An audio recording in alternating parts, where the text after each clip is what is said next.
สปอร์ตมันต้องมาใส่กับกีบโดย1380บวกใน300,000เช้าบริลาน700,000โอเคเราจะมารวมอยู่ข้างหลังโดยยังไงก็เงินกีบ1,700,000เนาะแม่นรวมทั้งหมด1,700,000แล้วเงินบาท12,000 1,200 บาทพี่น้องเอ้ยบาท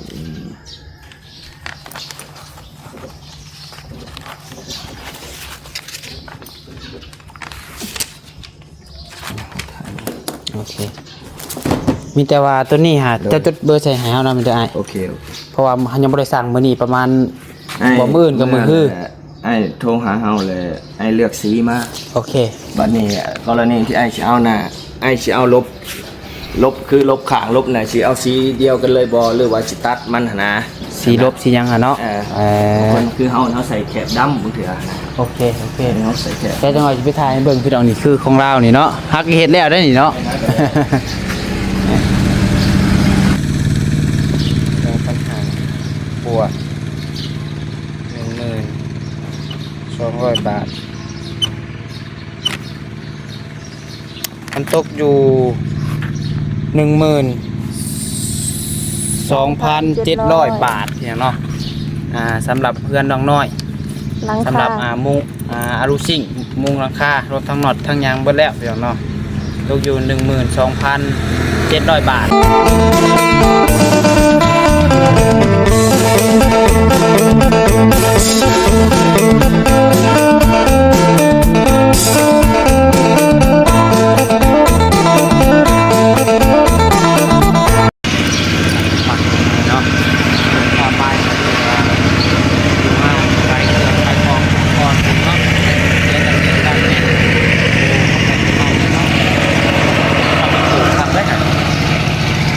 เสือทั้งหน้าทั้งหลัง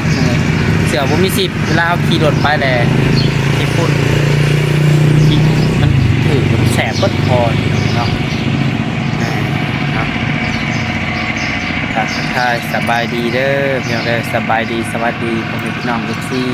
เบิร์ดสุคนสมองสุบอลไปอยู่ภายในและก็อยู่ทางต่างประเทศเนาะกับพวกพ่อกันกับซ่อมสายกกสายบุญพวกพ่อน้องปัจจัยอีกแล้วพี่น้องเลยเอาตอนนี้ทางน้องปัจจัยกับสีมาถามเบิ่งทางห้านเพิ่นก่อนเนาะว่ามีสังกะสีเอลซิ่งหรือบ่ตอนน้องมาแกะแก้วไก่เพิ่นน้อยๆเพิ่นนี่เนาะมันเป็นก่อนห้านไก่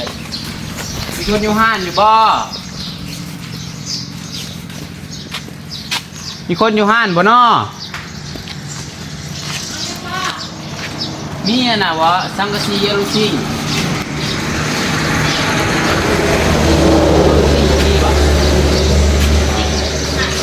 แม่นเคยได้เห็ดแล้วเพื่อนลังหนึ่งด้านเรามีขายเดี๋ยวขอบใจเจ้าแขกกับบริษัทแม่นแทกแล้วเริ่มมาทำทัวร์กันเอ๊นี่เอาสิเนาะ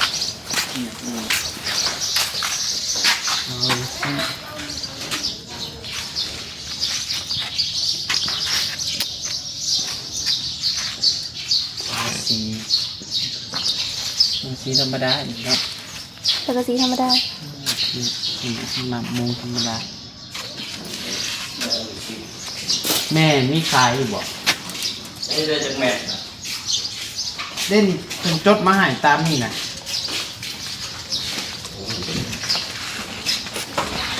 จะลองงานแล้ว3.80 บวก7 เมตร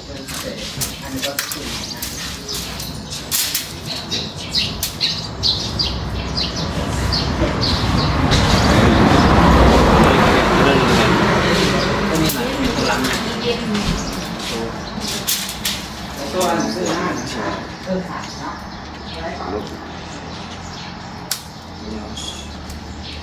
นี่เหมือนเลข2เนี่ยเลข2ลบใจป่ะตัวนี้อาจจะเป็นลบ2 บวก7 เมตร 7 เมตร7 เมตร60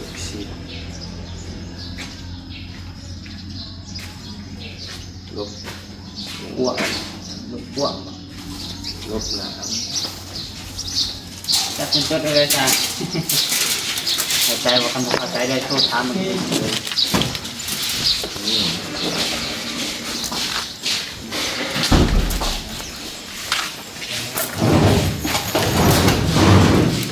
เดี๋ยวมีขายอยู่บ่อ๋อ โอ้มันอยู่ห่างพอดีไหม อ๋อ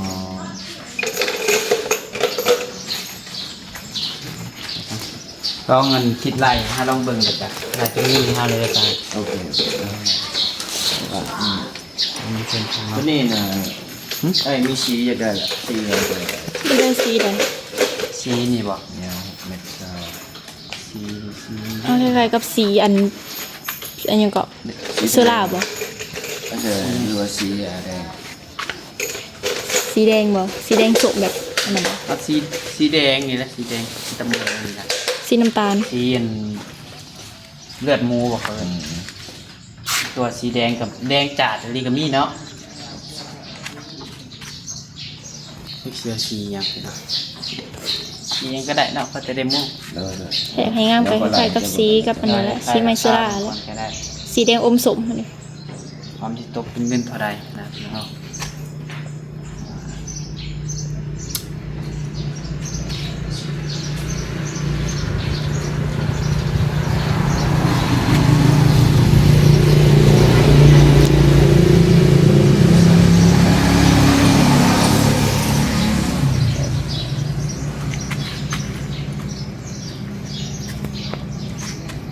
เดี๋ยวบ้านคนนี้ครบพี่น้อง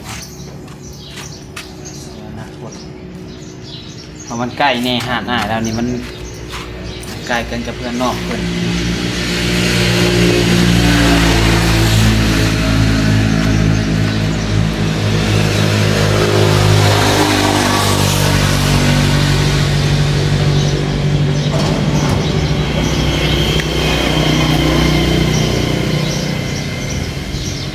ตัวนี้เอาขาเอาหนาเม็ด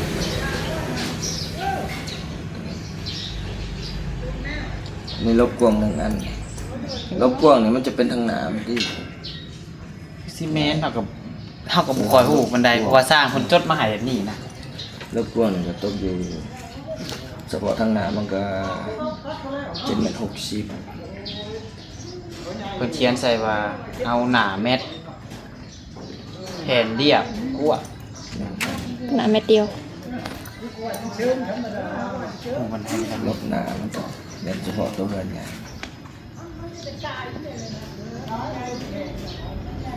ตัวที่สองได้เรียกพวงสีเรียกพวงสียาวแม่นเลยเอาเป็นแผ่นชั้นละสีเลยหน่อยเนาะ แม่น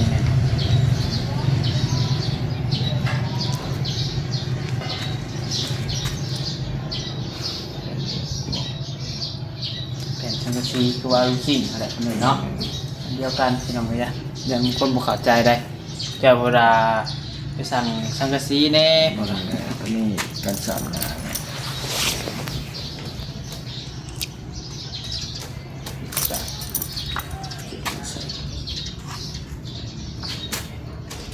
อยาว3 เมตร80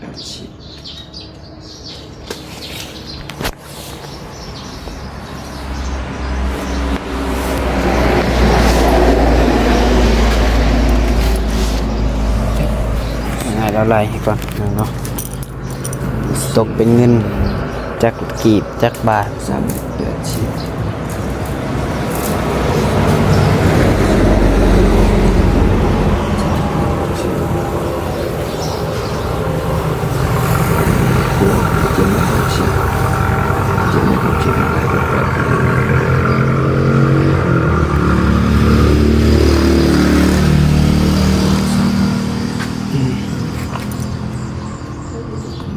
โอ้หอนอ้าวเลยพี่น้องเลย เหมือนอยู่ในกุ้งไม้ในส้นอยู่ในกุ้ง อยู่ในตัวกุ้งไม้ที่ ลบกันสาด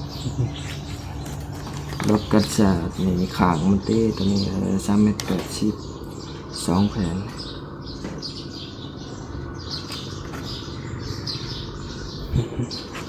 ลบข้าง3 เมตร 802 แผ่น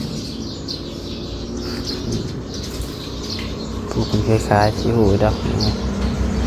เฮาบ่ฮู้ปานใด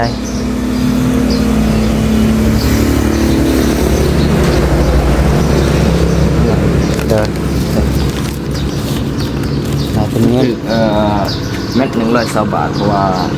โตเป็นสังกะสีเทิงๆเนี่ยจะได้ไหลเป็นเงินบาทท่านลบข้างอะไรเป็นเงินอีกนะ โดยเป็น120 บาทคูณให้6 เม็ดซาว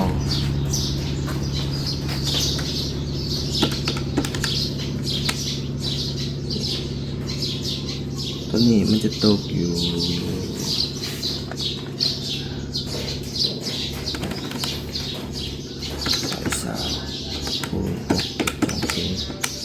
มันตกอยู่แผ่นหนึ่งนี่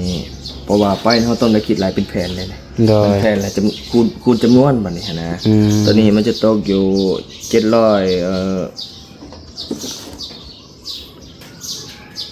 คือจับ โอเค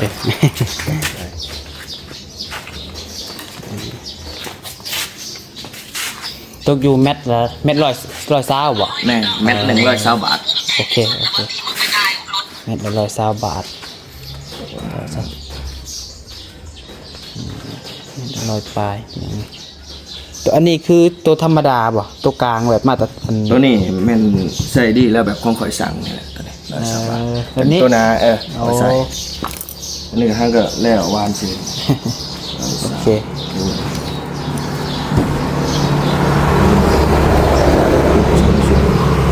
มันตกอยู่ถึงแผ่นหนึ่ง700นั่น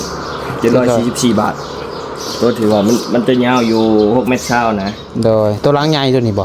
ลังใหญ่ตัวเนี้ยเขาจะคูณเป็นแผ่นนะ โดยนะ บัดไปแล้วเจ้าคิดหลายตัวนี้แผ่นหนึ่งเนาะเขาจะเห็นเป็นราคาอยู่หลุมให้เลยต่อแผ่น7 4นี่นะบัดนี้บาทนี่แหละก็จะคิดหลายว่าจำนวนมันบัดนี้เพราะว่ามันแผ่นละเม็ดอยู่แล้วเด้ โอเค มันเจ้าต้องเอามัน6 เม็ดเนาะตัวนี้6 เม็ดแล้วว่าพ่วงอะไรกิน7 เม็ด750เพราะว่า เอาตามเพิ่นจดให้แหละเพราะว่าเฮาก็บ่ฮู้ เพราะว่าของเราเนี่ยมันจะเป็น7 เม็ด60แหละ โดย เขาต้องเอาเป็น8 เม็ดเลยเพราะว่ามันต้องเป็น8 แผ่นเลยนะแผ่นละเม็ดนะ40 เซนมันจะบดมีอยู่แล้ว60 เซนนะ แปลว่าไงก็เป็น8เลยเนาะ เป็น8 แผ่นเลยบัดนี้ ค่อยๆเลยเอาจำนวนราคาต่อแผ่นนะ744 บาทนี่แล้วคูณ8เลยตัวนี้จะตกอยู่5,000 ปลายตัวนี้ 5,000 กว่าบาท 5,952 บาท 6,000ซะ6,000 บาทเนาะ ตัวนี้แล้วเขายังสิรวมกันจุดอื่นได้กัน โดยโอเค ตัวนี้ลบขางมันกับส่วนลบขางมันตัวนี้มันจะเป็นกีบเลย โอเคขายเราไม่แต่เท่าไหร่เป็นเงินในเฮาเลยก็ได้ ไล่เสียจะเป็น โดย คูณ6 เช้าคูณ2 แผ่น2 ขางเลยมันจะเป็นกีบนะ6 เซนเช้าตัวนี้ โอเค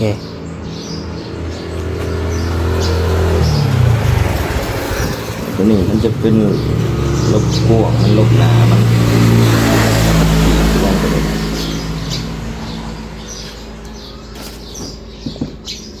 มันจะเป็นแผ่นเนาะ7 เมตร 60ตัวนี้ก็50 คูณ 760ตกอยู่3 เซน 8ตัวนี้ โดย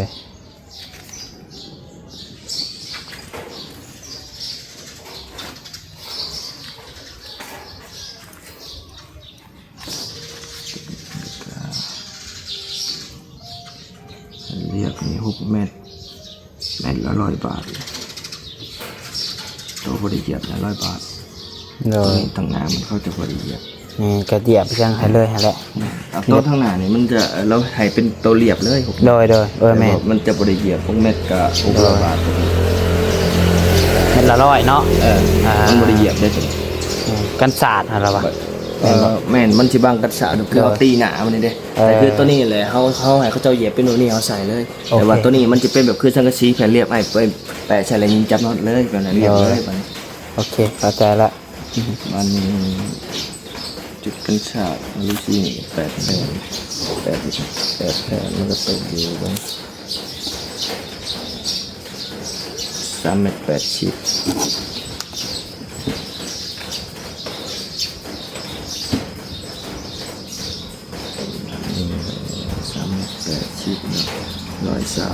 คูณ3.80มันจะตกอยู่แผ่นหนึ่ง456 บาท โดย 456 บาทแผ่นหนึ่งมันให้เอาคูณ8เลยนะ โดย ตกอยู่ 3,000 ปลายตอนนี้จะตกอยู่ 3,648 บาท บาทเนี่ยตอนนี้มาตอนนี้เลยมันเป็นลบขางมันมัน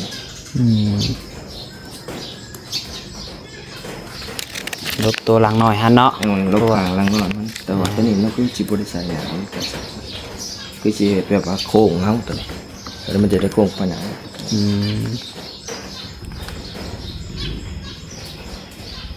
3.80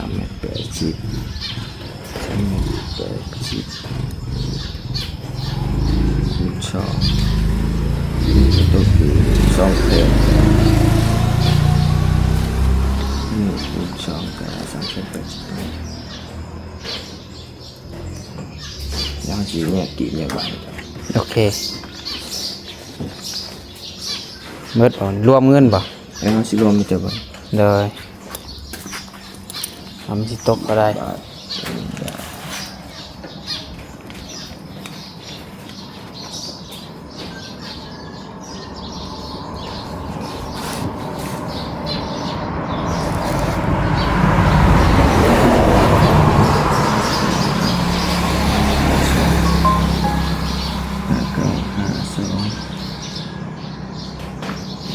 600 บาท3,648 บาท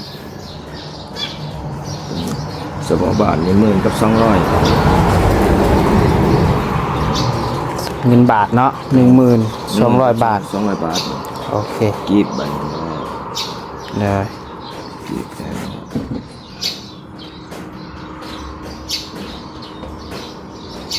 630,000บวก3,800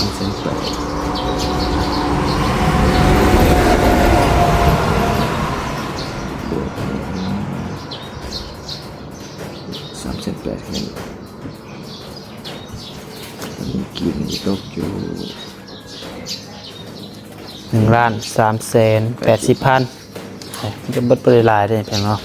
เบิดอยู่ประมาณ10,000 กว่าบาท 10,000ไปของเขา แต่อันน่ะ เบิด16,000 บาท อันต้นน็อตยิงมันเลยซะ น็อตยิงมันจะ มีขายอยู่อ่ะ มันทง80,000เลย ฮะ ทง80มันจะเป็นอันนี้ ทง 80,000 แม่นลายกว่านี้อันนึงลายกว่านี้ จดใส่ในหาเฮาเนี่ยหลายๆเงินเลย4ธงน็อตอ่ะ ก็ว่าน็อตครับ อิหยังก็คือน็อตบ่คือหยัง น็อตแม่นน็อตอลูซิง โดยตัวยิงหั่นแหละมันสิมีตัวยิงกับตัวตอกเนาะ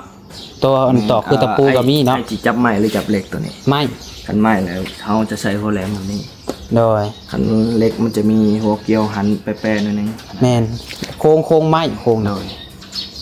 น็อตสีทงเนาะ โดยน็อต4ธงธงละ 80,000 80เฮาสิมาไหลเงินดิพี่เด้อคิด โอเค ยันเมื่อเจ้าว่าชิป ลืมกินนี่ ลืมบอกเล่าหน่อย 80ที่32ตัวนี้ก็3 เช้นเช้า3 เช้นเช้านี่บอกมันต้องมาใส่กับกีบ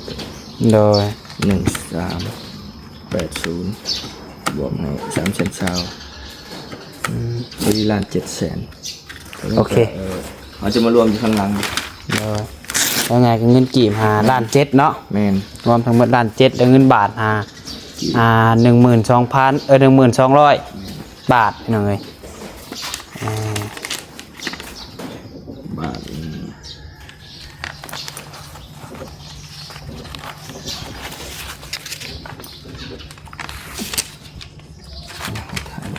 อเคมีแต่ว่าตัวนี้ฮะจะจดเบอร์ใส่ให้เฮานะมันจะอ้าย โอเคเพราะว่าเฮายังบ่ได้สั่งมื้อนี้ประมาณบ่มื้ออื่นกับมื้อฮื้อ ไอ้โทรหาเฮาเลยไอ้เลือกสีมา โอเค บัดนี้กรณีที่ไอ้สิเอาน่ะไอ้สิเอาลบคือลบข้างลบน่ะสิเอาสีเดียวกันเลยบ่หรือว่าสิตัดมันหั่นนะ สีลบสีหยังหะเนาะ มันคือเฮาใส่แคบดำบางเถื่อนะ โอเคเฮาใส่แคบ แต่จังหวะสิไปถ่ายให้เบิ่งพี่น้องนี่คือของเรานี่เนาะฮักเฮ็ดแล้วได้นี่เนาะ ตอนนี้ก็เช็ดช่อยเรือเพิ่นพ้นนี่นะโตเคยมาสั่งกันท่อสั่งน้ำหาแหละ บ่เอาไปส่งถอแล้วบ่ แม่น แม่นละมุงแล้วบ่ ยังหากะนั่นยังบ่ทันได้มุ่ง โอเคเดี๋ยวเราจะโทรหา โอเคเดี๋ยวมีแต่ว่าคันนั้นแหละเฮาสิโทรสั่งแหละให้เจ้าไปส่งอยู่หันเลยเด้อ เด้อ เด้อ ไอ้แหละโทรมาเลยไอ้เช็คเบอร์วันแนบเขาเลยก็ได้แล้วไอ้ โอเค ถ่ายรูปสีมันไอ้เชาสีหยังคือจะตัวอย่างไอ้ขี่รถเมื่อไอ้เห็นสีนี่เอาสีนี่บ่นะ เด้อ ข เด้ อ อง มันนี่ไอ้จะเอาตัดกันบ่ตัดดำตัดแดงบ่อันนี้คือเอาใส่สีเดียวเลย เด้อ อั เด้ น อ นี้มันไอ้ต้องได้แยกให้เฮาเด้อว่ามันต้องได้มีกรงหน้านำบ่เราสิเอาในกรงหน้ากรงหลังบ่ กุ้งหน้ากุ้งหลัง เอามัน โตแบบมัน นี่แบบนี้ มาเนี่ย เออ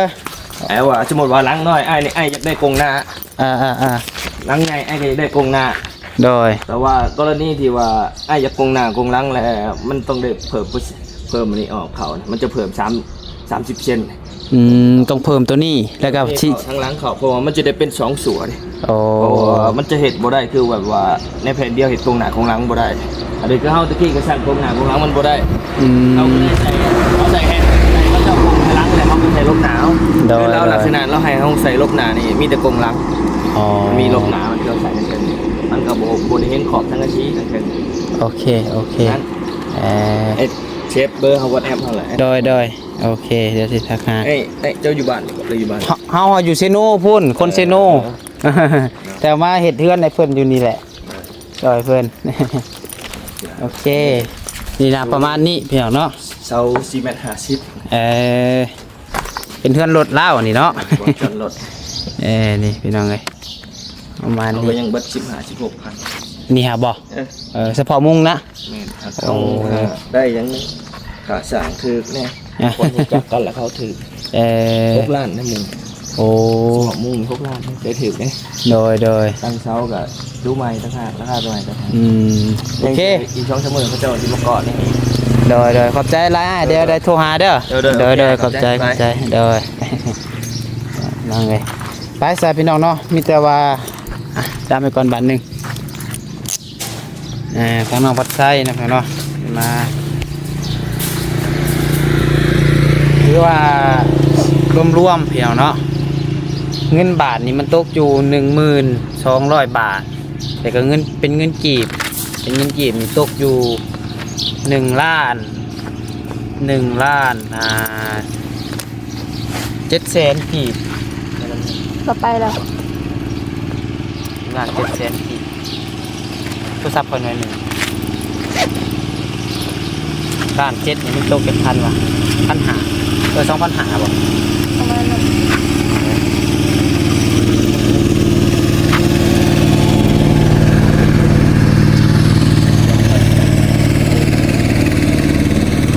นี่2,500 ขวดเลย 2,500 ขวด 1,200 บาท มันตกอยู่ 12,700 บาทเนี่ยเนาะสำหรับเพื่อนน้องน้อย หลัง สำห คา รับมุงอารูซิ่งมุงหลังคารถทั้งหมดทั้งยางเบิดแล้วพี่น้องเนาะตกอยู่ 12,700 บาทเด้อพี่น้องเด้อเนาะเดี๋ยวมีทางน้องปัสไซก็สิรวบรวมเบิ่งงบก็น่าจะเหลือแหละพี่น้องเพราะน้องปัสไซนี่ก็ 9,000 บาทแล้วนี่ 9,000 บาทน้ำบอต้าอีกมาใส่อีก 4,000 ปลายเลยเนาะเพิ่นจุ่มฮอดค่าสร้างพี่น้องเอ้ยฮอดค่าสร้างโอเคสามมิตรว่าทางน้องปัสไซแค่คลิปนี้สิขอลำลาเลยเด้อเด้อยังได้ก็ขอบคุณที่เข้ามาชมและเป็นกำลังใจก็ฮู้แล้วเนาะบัดนี้เนาะสำหรับแผนอลูซิ่งมุงหลังคาคือน้องน้อยพี่น้องเนาะ ไปเรื่องว่ากันไปแล้วสบายดีพี่น้องเอ้ย